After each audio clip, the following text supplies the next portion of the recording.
नव वर्ष का आरंभ। भारत का सर्वमान्य संवत विक्रम संवत है। विक्रम संवत के अनुसार नव वर्ष का आरंभ चैत्र शुक्ल प्रतिपदा से होता है।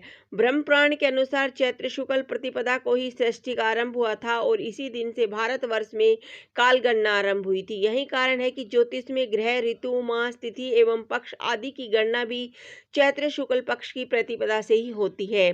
चैत्र शुक्ल पक्ष की प्रतिपदा वसंत ऋतु में आती है। वसंत में प्राणियों को ही नहीं, वृक्ष लता आदि को भी आह्लादित करने वाला मधुरस प्रकृति से प्राप्त होता है। इतना ही नहीं, वसंत समस्त चराचर को प्रेमाविष्ट करके समूची धरती को पुष्पाभरण से अलंकृत करके मानव चित्त की कोमल वृत्तियों को जागृत करता है। इस सर्वप्रिय चारुतरम वसंत में संवत्सर का आरंभ सोने में सुहागा को चरितार्थ करता है। हिंदू मन में नववर्ष के उमंग, उल्लास, मादकता को दुगना कर देता है। विक्रम संवत सूर्य सिद्धांत पर चलता है। ज्योतिषियों के अनुसार सूर्य सिद्धांत का मान ही ब्रह्महीन एवं सर्वश्रेष्ठ है। सृष्टि संवत के आरंभ से यदि आज तक गणित किया जाए तो सूर्य सिद्धांत के अनुसार एक दिन का भी अंतर नहीं पड़ता। महावीर विक्रमादित्य की कहानी तथा विक्रम संवत का आरंभ। महावीर विक्रमादित्य का जन्म अवंती देश की प्राचीन नगरी उज्जैनी में हुआ था। पिता महेंद्रादित्य गणनायक थे और माता मल्यवती थी। इस दंपति को पुत्र प्राप्ति के लिए अनेक व्रत और तप कर शिव की नियमित उपासना और आराधना से उन्हें पुत्र रत्न मिला था। इनका नाम विक्रमादित्य रखा गया। विक्रम के युवावस्था में प्रवेश करते ही पिता ने राज्य का कार्यभार उसे सौंप दिया। राजकार्य संभालते ही विक्रमादित्य को शकों के विरुद्ध अनेक तथा बहुविध युद्धों में उलझ जाना पड़ा। उसने सबसे पहले उज्जैनी के आसपास के क्षेत्र में फैले शकों के आतंक को समाप्त किया। सारे देश में से शकों के उन्मूलन से पूर्व विक्रम ने मानव गणतंत्र का फिर संगठन किया और उसे अत्यधिक बलशाली बनाया और वहां से शकों का समूलोच्छेद किया। जिस शक्ति का विक्रम ने संगठन किया था उसका प्रयोग उसने देश के शेष भागों में से शक सत्ता को समाप्त करने में लगाया और उसकी सेनाएं दिग्विजय के लिए निकल पड़ी। ऐसे वर्णन उपलब्ध है कि शकों का नाम निशान मिटा देने वाले इस महापराक्रमी वीर के घोड़े 3 समुद्रों में पानी पीते थे।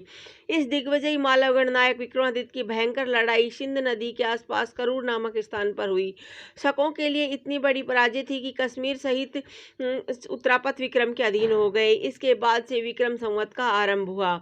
ऐतिहासिक रूप से विक्रम संवत। ऐतिहासिक दृष्टि से यह सत्य है कि शकों का उन्मूलन करने और उन पर विजय प्राप्त करने के उपलक्ष्य में विक्रम संवत आरंभ किया। इस महान विजय के उपलक्ष्य में मुद्राएं भी जारी की गई थी, जिनके एक ओर सूर्य था, दूसरी ओर मालव गणस्य जय लिखा हुआ था।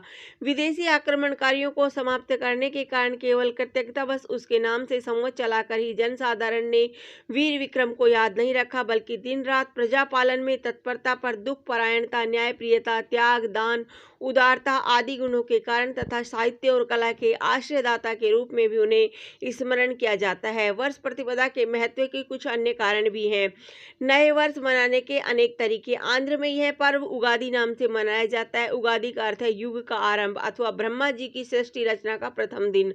आंध्र वासियों के लिए यह दीपावली की भांति हर्षात्रिक का दिन होता है। सिंधु प्रांत में नववां संवत को चेटी चंड चैत्र का चंद्र नाम से पुकारा जाता है। सिंधी समाज इस दिन को बड़े हर्ष और समारोह पूर्वक मनाता है। कश्मीर में यह पर्व न्योरोज के नाम से मनाया जाता है। इस दिन कश्मीरी लोग नए कपड़े पहनकर बन ठन कर निकलते हैं।